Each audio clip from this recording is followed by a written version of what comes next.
Жазаны эл бербейт, блогер бербейт, журналист бербейт, жазаны сот берет.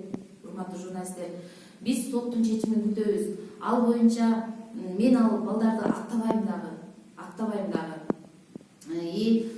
Процессуалдык гана адвокат катары процессуалдык гана мыйзам бузуулары болбосун деген гана максат менен иштейм, мен катышам. Өзгөчө оор кылмыштарга өткөндө дагы мен маалымат бергенмин. Биз адвокат тергөөчү да тергей албайт, сот дагы соттой албайт. Ал боюнча сот жазасын берет, алар жазасын алат, мыйзам чегинде алат.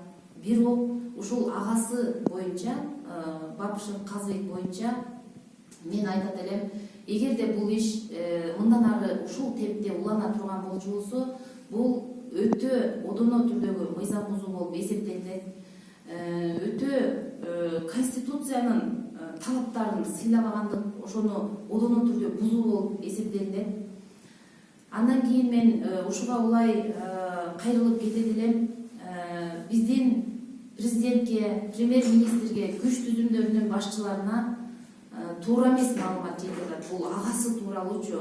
Ал Алпарды жашырды, ал алып кетти, ал кызматкер экен деген жагдайлар айтылып атат да.